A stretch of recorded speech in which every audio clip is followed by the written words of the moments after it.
Larson, you're recognized. Thank you, Mr. Chairman, and thank you, Ambassador. Along the same lines, with respect to Section 232, with regard to aluminum tariffs, but perhaps a scene to the eyes of people downstream who are impacted. Now, I represent a district that hails many manufacturers, including Pratt & Whitney, Hamilton Standards, Sikorsky, Kaman, General Dynamics, and throughout the state of Connecticut, precision manufacturers, the downstream, people who will be impacted and have grave concerns about the impending tariffs. One such manufacturer, Jarvis Airfoil, in my district, makes compressor and turbine blades for jet engines, and they were asking me this recently about what can they expect, and here's the questions, and I couldn't agree more with Mr. Roscom about your candor and your ease of going through a number of these issues, but from their perspective, not only is, and I appreciated the national security interest when you talked about what is the criteria for exempting countries, but what is the timeline for exempting countries? And what type of alternative arrangements are you seeking from those countries? And I say that in perspective of this perspective, because do you plan on making these decisions on all the exemptions by the time the tariffs go into effect, which, if I understand it correctly, will be Friday?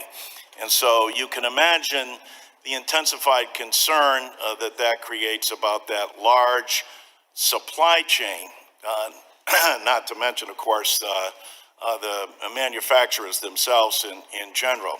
And I'm wondering if you might give us more clarity on that. Yes, sir. First of all, these matters are balanced in terms of the consumer impact and the producer impact. And this is something the President and the people in administration have tried to balance.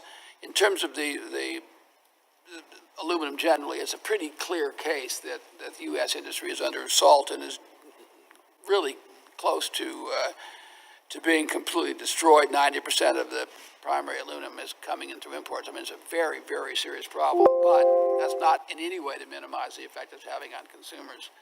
So in terms of it's what the President tried to do was balance. In terms of the effect, I mean, the timeline, our hope is to get these things resolved by the end of April. So I'm to assume from that with respect to making decisions on all exemptions by the time tariffs go into effect on Friday would not be the case. That you're shooting it for April? Yeah, that's correct. I would say there'll be two categories of countries, and setting aside your constituent may very well have a product exclusion issue. So setting that, I'm sure he knows that, and he's doing whatever he's going to do, and he may very well not have a problem on that. I'll submit that to you in writing, and if you can respond on that, I'd appreciate that specific concern. Thank you. Yeah, no, I would like, and that's important. I want, and that's being done at the Department of Commerce, but we will certainly be a part of the process to the extent it helps your interest. So in terms of the countries, you'll have a certain group of countries, I believe. Now, once again, there's been no decision, and there is no decision until the President makes a decision. As far as I'm concerned, when he signs something, there's a decision. But there are certain countries, the principal examples, of course, of which would be Canada and Mexico, where during the process of this negotiation of trying to decide whether they're going to get out of this, and I should say get out means they can't be in a position where they get out and take advantage of all the benefit. It doesn't go to U.S. producers, so there ought to be some limitation on their own shipments, but presumably not one that's a problem. During the course of that process, with respect to certain countries, the tariffs will not go into effect.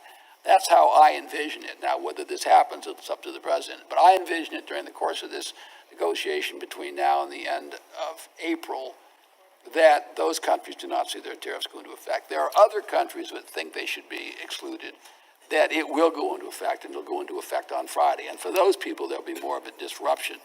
But in terms of access for your constituent, I don't think you're going to see an enormous shortage of aluminum. Now, once again, I'm not an economist, and we can all make our own guesses, but you're going to have a variety of countries. In the case of aluminum, the very fact you're negotiating with Canada is enormous, right, because they're such an important supplier. And the other countries I also mentioned. Those countries will not see an increase, as I believe this will work out. But with respect to the others, you will see a 10% tariff increase as of Friday. Thank you, Ambassador. Thank you, Thomas.